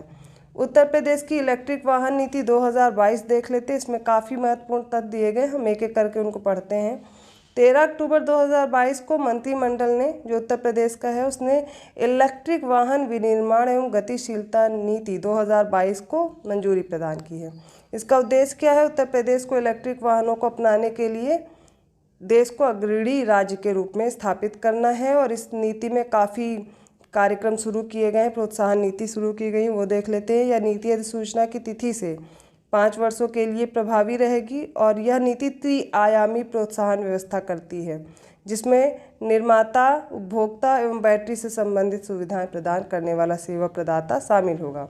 अधिसूचना की तिथि से पहले 3 वर्षों के दौरान उत्तर प्रदेश में खरीदे गए एवं पंजीकृत सभी श्रेणियों के इलेक्ट्रिक वाहनों पर 100% रोड टैक्स और पंजीकरण शुल्क से छूट प्रदान की जाएगी। पहली पॉइंट तो यही है। दूसरा क्या, उत्तर प्रदेश में निर्मित किसी भी इलेक्ट्रिक वाहन की खरीद एवं पंजीकरण पर रोड टैक्स पंजीकरण शुल्क में 100% छूट चौथे एवं पाँचवें वर्ष भी जारी रहेगी। नेक्स्ट पॉइंट है, यह नीति पहले 2 लाख दोपहिया, पहले 50,000 तिपहिया और पहले 25,000 चौपहिया इलेक्ट्रिक वाहनों पर इनकी जो खरीद होगी इस पर भी सब्सिडी का प्रावधान करती है। अब इसके तहत होगा क्या, प्रति 2 पहिया इलेक्ट्रिक वाहन की खरीद पर फैक्ट्री लागत का 15% और जो अधिकतम 5,000 रुपये हो सकता है इसकी सब्सिडी दी जाएगी। और प्रति 3 पहिया इलेक्ट्रिक वाहन की खरीद पर अधिकतम 12,000 रुपये तक की छूट दे दी जाएगी।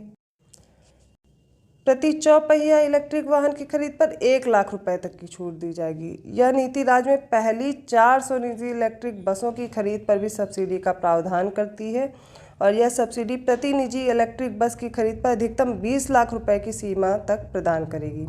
इस नीति के तहत सरकारी कर्मचारियों को अग्रिम पेशकश द्वारा जो इलेक्ट्रिक वाहन है इसकी खरीद के लिए प्रोत्साहित किया जाएगा और राज्य में पहले 2000 चार्जिंग सुविधा विकसित करने वाले सेवा प्रदाताओं को प्रति परियोजना अधिकतम 10 लाख रुपए तक की सब्सिडी का भी प्रावधान किया गया है। प्रथम 1000 स्वैपिंग स्टेशन की सुविधा विकसित करने वाले सेवा प्रदाताओं को प्रति स्वैपिंग स्टेशन पर 5 लाख तक की पूंजी सब्सिडी देने का प्रावधान किया गया है और प्रथम 5 मेगा इलेक्ट्रिक व्हीकल परियोजना तथा 5 मेगा बैटरी परियोजनाओं को उनके अर्ह स्थिर पूंजी जो एलिजिबल फिक्स्ड कैपिटल इन्वेस्टमेंट है इसके 20% की दर से सब्सिडी प्रदान की जाएगी, जो प्रति परियोजना लगभग कितनी हो जाएगी, अधिकतम 500 करोड़ रुपए तक होगी। ये एक बार इसको फिर से रिपीट करके देखिएगा, सारे पॉइंट्स लगभग याद आ रहेंगे। उत्तर प्रदेश वस्त्र एवं परिधान नीति 2022 है और इसको वस्त्र एवं परिधान नीति जो 2022 है इसको उत्तर प्रदेश सरकार ने क्या किया है, मंजूरी प्रदान कर दी। कब, 13 अक्टूबर 2022 को। यह 5 वर्षों के लिए यह भी योजना है और इसका उद्देश्य क्या है, राज्य को वैश्विक स्तर पर परिधान निर्माण केंद्र के रूप में स्थापित करना और कपड़ा उद्योग से संबंधित सभी प्रकार की इकाइयों, जैसे कौन कौन सी इकाई हैं, हथकरघा है, पावरलूम है, कताई बुनाई प्रसंस्करण और परिधान का सतत विकास करना है। इकाई देख लीजिए सारी एक बार। इस नीति के तहत वस्त्र और परिधान इकाइयों को प्लांट और मशीनरी की खरीद पर किए गए निवेश पर 25% पूंजीगत सब्सिडी प्रदान की जाएगी। पूंजीगत सब्सिडी की अधिकतम सीमा 100 करोड़ रुपए प्रति यूनिट होगी। अगला है उत्तर प्रदेश राज्य जैव ऊर्जा नीति 2022। सितंबर 2022 में उत्तर प्रदेश मंत्रिमंडल ने उत्तर प्रदेश राज्य के जैव ऊर्जा नीति 2022 की स्वीकृति है। 5 वर्ष के लिए इसकी अवधि है और इस नीति के तहत क्या होगा, कंप्रेस्ड बायोगैस उत्पादन पर 75 लाख रुपए प्रति टन की दर से अधिकतम 20 करोड़ रुपए तक की सब्सिडी का प्रावधान किया गया है। अब पढ़ लीजिए मर्यादा मूर्ति के बारे में। यह 12 अक्टूबर 2022 को मुख्यमंत्री योगी आदित्यनाथ ने अयोध्या में श्री यदुगिरी यतिराज मठ में स्वामी रामानुजाचार्य की प्रतिमा स्टैचू ऑफ डिग्निटी इसका क्या किया है, अनावरण किया है। स्टैचू ऑफ डिग्निटी, मर्यादा मूर्ति जिसको हिंदी में बोल रहे हैं। मुलायम सिंह यादव जी के बारे में सुन लीजिए। उत्तर प्रदेश के पूर्व मुख्यमंत्री रहे, समाजवादी पार्टी के संस्थापक हैं और इनका निधन कब हुआ, 10 अक्टूबर 2022 को। वर्तमान में वह मैनपुरी से लोकसभा के सदस्य थे और 7 बार लोकसभा में चुने गए थे। इन्होंने 1992 में इनकी जो पार्टी है समाजवादी पार्टी, इसकी स्थापना की थी और 3 बार मुख्यमंत्री रहे हैं। कब कब रहे हैं, 1989 से 91 तक, 1993 से 95 तक और 2003 से 2007 तक 3 बार मुख्यमंत्री रहे हैं मुलायम सिंह यादव। और इनका देखिए जो 1996 से 98 के मध्य जो कार्यकाल रहा है वो कैसा रहा है, ये कैबिनेट में रक्षा मंत्री रहे हैं। प्रधानमंत्री इस समय कौन थे, HD देवगौड़ा और IK गुजराल, इनकी जो कैबिनेट थी उसमें ये रक्षा मंत्री रहे हैं।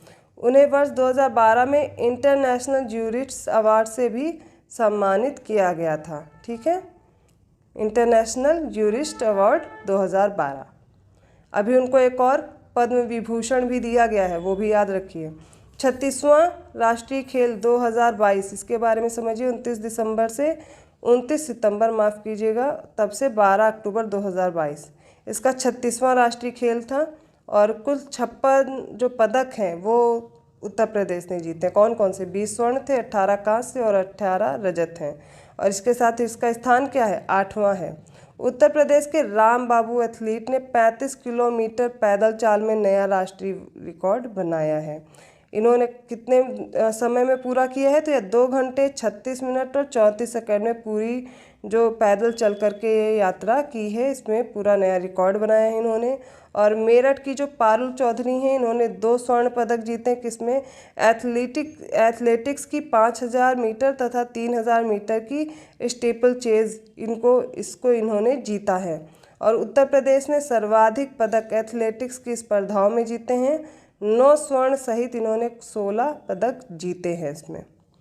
भारतीय सड़क कांग्रेस का 81वां वार्षिक अधिवेशन यहाँ 8 से 11 अक्टूबर 2022 के मध्य इंदिरा गांधी प्रतिष्ठान जो कि गोमती नगर लखनऊ में है, यहाँ पर भारतीय सड़क कांग्रेस का 81वां वार्षिक अधिवेशन आयोजित हुआ।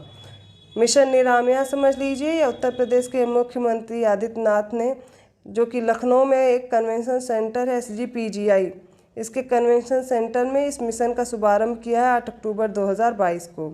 राज्य की स्वास्थ्य प्रणाली को मजबूत करने और पैरा मेडिकल शिक्षा की गुणवत्ता में बदलाव लाने के उद्देश्य से मिशन शुरू किया गया है।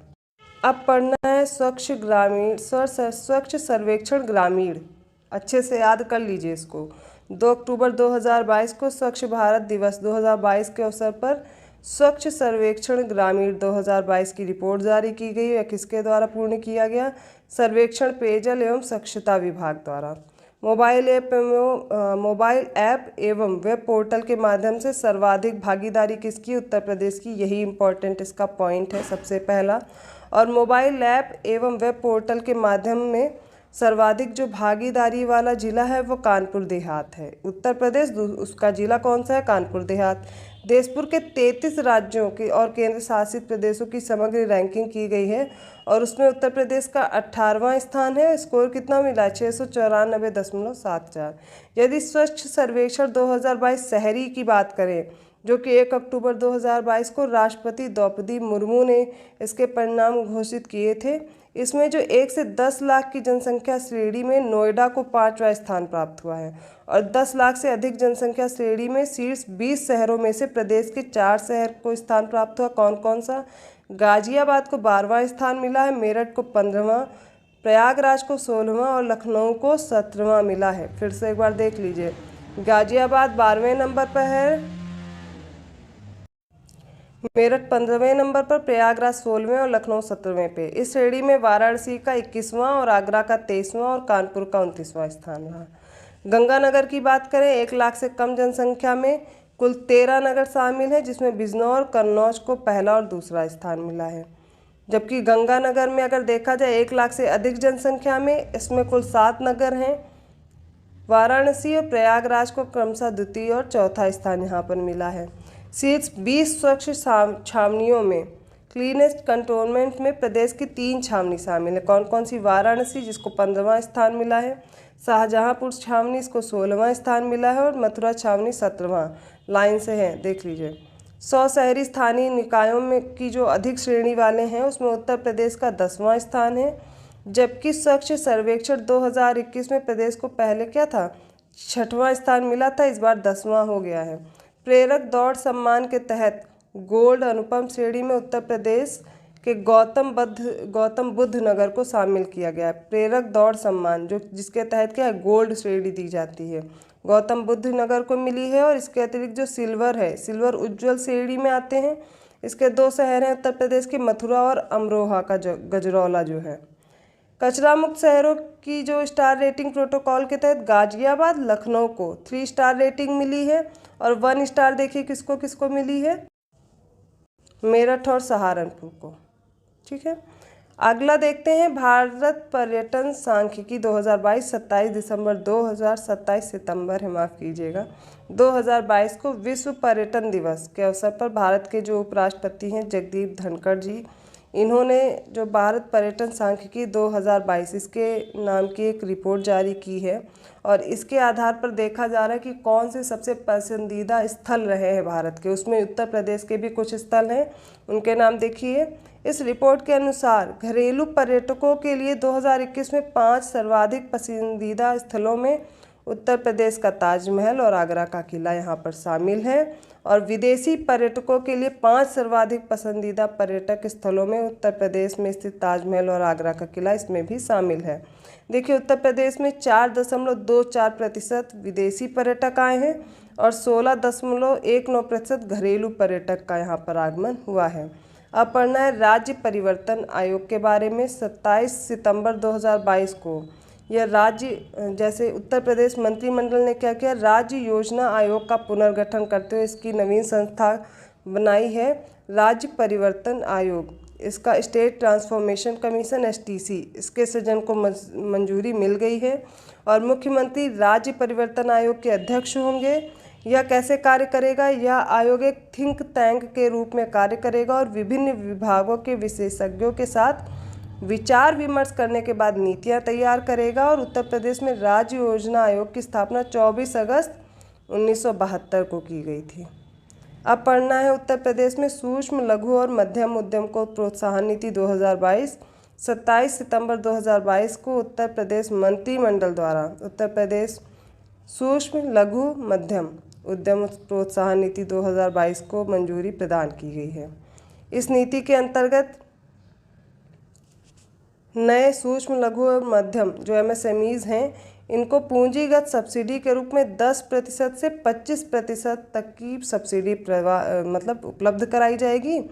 और बुंदेलखंड एवं पूर्वांचल क्षेत्रों में सूक्ष्म लघु एवं मध्यम इकाइयों हेतु सब्सिडी की सीमा कितनी रखी गई? 25%, 20% और कितनी रखी गई है? 15%। मध्यांचल और पश्चिमांचल में देखते हैं कितनी रखी गई? 20, 15 और 10% की सीमा।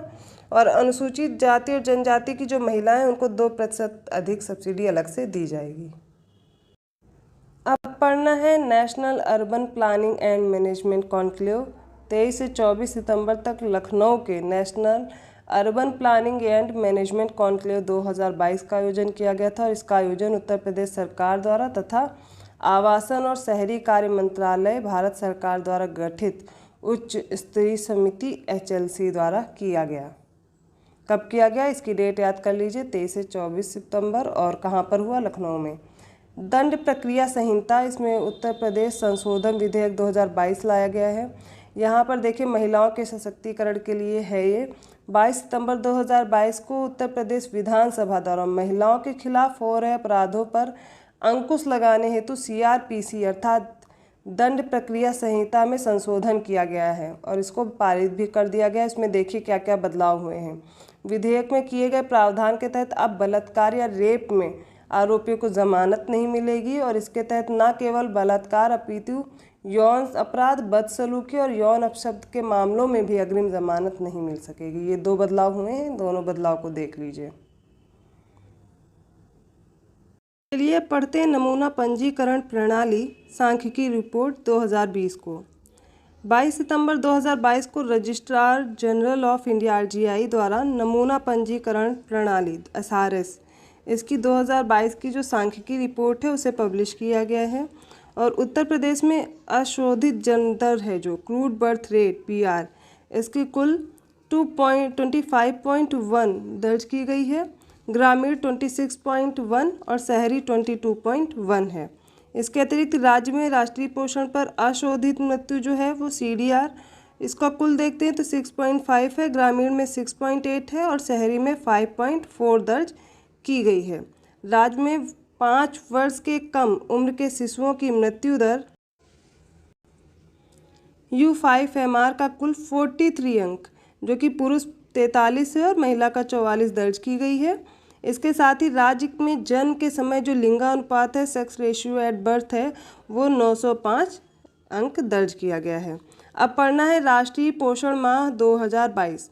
16 सितंबर 2022 को मुख्यमंत्री योगी आदित्यनाथ ने राष्ट्रीय पोषण माह 2022 कार्यक्रम का शुभारंभ किया है और इस अवसर पर 501 आंगनबाड़ी केंद्र का लोकार्पण किया गया और 199 आंगनबाड़ी केंद्रों का शिलान्यास किया गया है। उन्होंने आंगनबाड़ी केंद्रों के सहयोगात्मक पर्यवेक्षण हेतु सहयोग एक मोबाइल ऐप है, इसको लॉन्च किया है। इसके तहत तथा 3 से 6 वर्ष के बच्चों के लिए ECCE आधारित एक बाल पिटारा मोबाइल ऐप है, उसको भी लॉन्च किया गया है। एक सहयोग हो गया और दूसरा कौन सा हो गया, बाल पिटारा, दोनों याद रखिए। मुख्यमंत्री ने आकांक्षात्मक जिलों में 6 वर्ष तक की आयु के जो बच्चे हैं उनके लिए दूरभाष पर गतिविधियों पर आधारित सीखने सिखाने की प्रणाली, इसमें दुलार कार्यक्रम की शुरुआत भी की है। अब हमें देखना है उत्तर प्रदेश में पहला तैरता सोलर संयंत्र स्थापित किया गया है औरैया में। 15 सितंबर 2022 को औरैया जिले के दिबियापुर ये जगह है, यहाँ पर NTPC द्वारा 20 मेगावाट के तैरते हुए सोलर संयंत्र की स्थापना की गई, उत्पादन शुरू हुआ है और इसकी क्षमता कितनी बढ़ाकर हो गई है अब 704 मेगावाट, ये याद रखिए। IDF वर्ल्ड डेयरी समिट 2022 को 12 से 15 सितंबर 2022 तक गौतम बुद्ध नगर जिले में स्थित एक्सपो मार्ट में IDF वर्ल्ड डेयरी समिट 2022 का आयोजन हुआ है। इसका उद्घाटन प्रधानमंत्री नरेंद्र मोदी जी ने किया है और भारत में 48 वर्ष के बाद यह समिट आयोजित हुई है। IDF वर्ल्ड डेयरी समिट 2022, इसका विषय देखिए, dairy for nutrition and livelihood, ये इसका क्या रहा, विषय रहा। 75th जो सीनियर नेशनल एक्वेटिक चैंपियनशिप 2022 है उसको देख लेते। 6 से 10 सितंबर 2022 को गुवाहाटी असम में इसका आयोजन किया गया और उत्तर प्रदेश से पदक तालिका में कुल 4 पदक, स्वर्ण 1 है, रजत 1 है, कांस्य 2 है, इसको प्राप्त कर 9वां स्थान हासिल किया है। अगला है चुनार लॉजिस्टिक्स पार्क। 5 सितंबर 2022 को केंद्रीय मंत्री जो हैं अनुप्रिया पटेल, इन्होंने चुनार मिर्ज़ापुर में एक लॉजिस्टिक्स पार्क की स्थापना रखी है, आधारशिला रखी है और इस परियोजना के तहत प्रारंभ में लगभग 400 कंटेनरों की सुविधा विकसित की जाएगी और सामान के भंडारण और संचालन के लिए 2000 वर्ग मीटर के गोदाम बनाए जाएंगे। राष्ट्रीय शिक्षक पुरस्कार देखिए किसको दिया गया इस बार, 5 सितंबर 2022 को शिक्षक दिवस पर दिया गया है। द्रौपदी मुर्मू जी हैं जो कि हमारी राष्ट्रपति हैं, के अवसर पर देवरिया जिले के शिक्षक खुर्शीद अहमद जी को मिला है राष्ट्रीय शिक्षक पुरस्कार 2022। इस वर्ष देश भर में 46 शिक्षकों को राष्ट्रीय शिक्षक पुरस्कार के लिए चुना गया है, जिसमें उत्तर प्रदेश के मात्र एक शिक्षक हैं, वो कौन है, खुर्शीद अहमद जी। भारत भूषण अग्रवाल पुरस्कार, इसके बारे में पढ़िए। यह रजा फाउंडेशन द्वारा दिया जाता है। प्रयागराज के उत्तर प्रदेश के जो लेखक हैं सौम्य मालवीय, इनको भारत भूषण अग्रवाल पुरस्कार अगस्त 2022 में दिया गया है। उनकी कविता देख लीजिए कौन सी है। कविता संग्रह का नाम है घर एक नामुमकिन जगह है, इसके लिए इन्हें पुरस्कार दिया गया है। अगली बात करते हैं रवि किशन शुक्ला, जिनको हर कोई जानता है। 30 अगस्त 2022 को स्वास्थ्य एवं परिवार कल्याण मंत्रालय भारत सरकार के अभिनेता रवि किशन शुक्ला को राष्ट्रीय क्षय रोग उन्मूलन कार्यक्रम का ब्रांड एम्बेसडर नियुक्त किया गया और इस समय गोरखपुर से लोकसभा सदस्य हैं। NMCG, इसकी बात कर रहे हैं, उत्तर प्रदेश जल निगम और VEPL, इसके मध्य समझौता हुआ है। देखिए जो 25 अगस्त 2022 को समझौता हुआ है राष्ट्रीय स्वच्छ गंगा मिशन NMCG जिसको बोल रहे हैं, और उत्तर प्रदेश जल निगम और messrs Vishwaraj environment private limited VEPL के मध्य एक हाइब्रिड एन्युटी मोड पर आधारित आगरा के लिए 582.884 करोड़ रुपए की लागत राशि से सीवेज ट्रीटमेंट प्लांट STP के विकास हेतु त्रिपक्षीय रियायत समझौता हस्ताक्षरित हुआ है। किसके बीच, NMCG के बीच हुआ है, messrs Vishwaraj environment private limited जो कि VEPL है और उत्तर प्रदेश जल निगम, 3 लोगों के बीच यह समझौता हुआ है। कौन सा है देख लीजिए, जल निगम और NMCG और VEPL, ठीक है, याद रखिए। अगला है उत्तर प्रदेश रक्षा एवं एरोस्पेस इकाई एवं रोजगार प्रोत्साहन नीति 2018 यथा संशोधित में संशोधन हुआ है। यह 16 अगस्त 2022 को उत्तर प्रदेश मंत्रिमंडल द्वारा संशोधन से संबंधित यह प्रस्ताव अनुमोदित किया गया है। इस नीति में डिफेंस पैकेजिंग रक्षा उद्योग के लिए एक महत्वपूर्ण क्षेत्र को शामिल करने के लिए संशोधन किया गया है। उत्तर प्रदेश इको टूरिज्म विकास बोर्ड जो 16 अगस्त 2022 को उत्तर प्रदेश मंत्रिमंडल द्वारा इस बोर्ड का गठन और विनियमन किया गया है और इसका मुख्यालय कहाँ होगा? लखनऊ में। और इसके अध्यक्ष कौन होंगे? मुख्यमंत्री जी। कुकरेल नाइट सफारी पार्क 16 अगस्त 2022 को उत्तर प्रदेश मंत्रिमंडल द्वारा लखनऊ में है, जो कि कुकरेल वन क्षेत्र में नाइट सफारी पार्क की स्थापना के लिए प्रस्ताव पारित हो गया है और 2027.4 हेक्टेयर में क्षेत्र विस्तारित है और कुकरेल वन क्षेत्र में लगभग 350 एकड़ में नाइट सफारी की स्थापना की जाएगी और 150 एकड़ क्षेत्र में प्राणी उद्यान बनाया जाएगा। अब रूपल चौधरी के बारे में जान लेते हैं। उत्तर प्रदेश की एथलीट हैं और विश्व अंडर 20 एथलेटिक्स चैंपियनशिप के एक संस्करण में 2 पदक जीतने वाली पहली भारतीय बन गई हैं। कैली कोलंबिया में 1 से 6 अगस्त 2022 के मध्य आयोजित विश्व अंडर 20 एथलेटिक्स चैंपियनशिप में महिलाओं की जो 400 मीटर की दौड़ थी, इसमें रूपल जी ने कांस्य जीतने के अतिरिक्त रजत पदक भी जीता है और भारत की ओर से ये 4x400 मीटर मिश्रित रिले टीम की भी सदस्य थी। रूपल विश्व अंडर 20 एथलेटिक्स चैंपियनशिप के इतिहास में महिलाओं की 400 मीटर दौड़ में कोई पदक जीतने वाली दूसरी महिला इससे पहले कौन सी थी? हिमा दास जी थी। 2018 में इन्होंने स्वर्ण पदक जीता था। Indo Israel centre for of excellence के बारे में जान लेते हैं। यह 8 अगस्त 2022 को केंद्रीय एवं किसान कल्याण मंत्रालय द्वारा उत्तर प्रदेश के माधोपुर चंदौली में Indo Israel centre of excellence for vegetable का शिलान्यास किया गया। अगला जानते हैं फ्लिपकार्ट के बारे में। उत्तर प्रदेश की जो फेमस हस्त निर्मित चीज़ें हैं उनको क्या करेगा? फ्लिपकार्ट अपने प्लेटफॉर्म पर उपलब्ध कराएगा। इसी बारे में जानकारी दी गई है।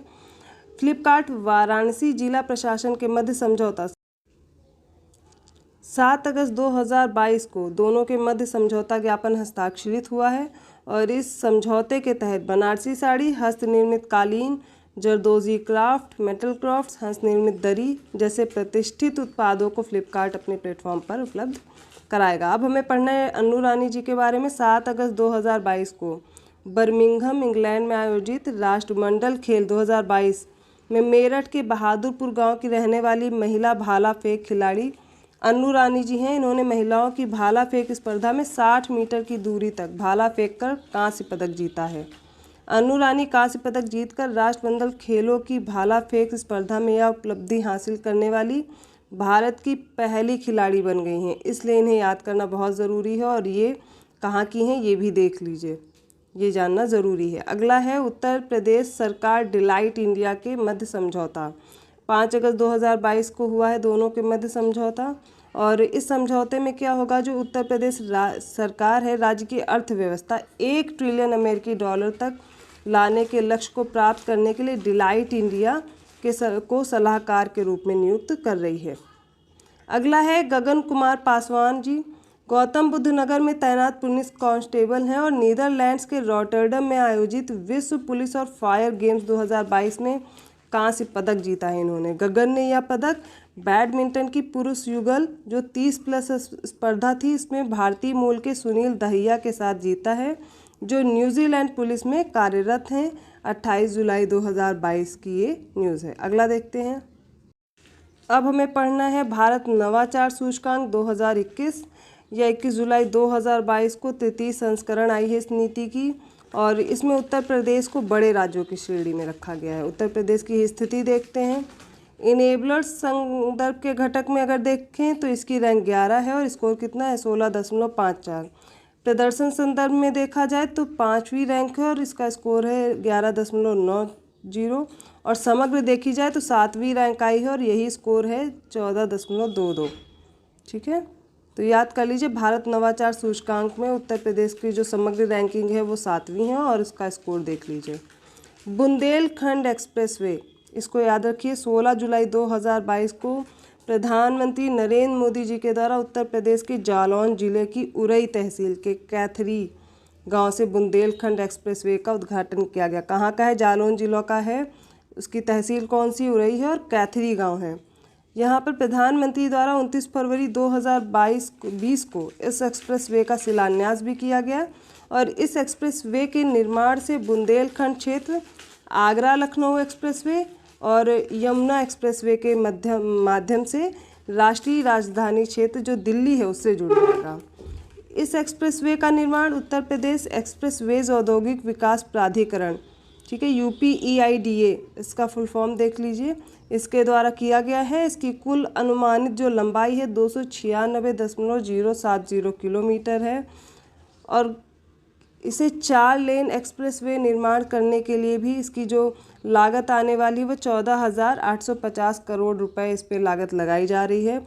और भविष्य में इसे क्या है 6 लेन का विस्तारित किया जाएगा, अभी तो 4 लेन का बन रहा है।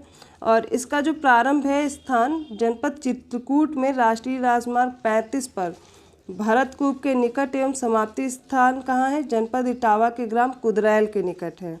यह एक्सप्रेसवे 7 जिलों तथा चित्रकूट, बांदा, महोबा, हमीरपुर, जालौन, औरैया और इटावा से होकर गुजरता है। देख लीजिए कहाँ कहाँ से निकलेगा। 7 जिले हैं चित्रकूट, बांदा, महोबा, हमीरपुर, जालौन, औरैया और इटावा। गौरतलब है कि एक्सप्रेसवे के संरेखण पर पड़ने वाली मुख्य नदियाँ कौन सी हैं, इनके अलाइनमेंट पे बागेन, केन, श्यामा, चंदावल, बिरमा। पहले ये देखिए और कौन कौन सी हैं, बागेन, केन, श्यामा, चंदावल, बिरमा, यमुना, बेतवा और सेंगर। एक बार फिर से नदियाँ देख लीजिए, बागेन, केन, श्यामा, चंदावल, बिरमा, यमुना, बेतवा एवं सेंगर। हो गया। अब हमें पढ़ना है NIRF, ये है इंडिया रैंकिंग्स 2022 और इसको 15 जुलाई 2022 को केंद्रीय शिक्षा मंत्रालय द्वारा इस रैंकिंग को जारी किया गया है।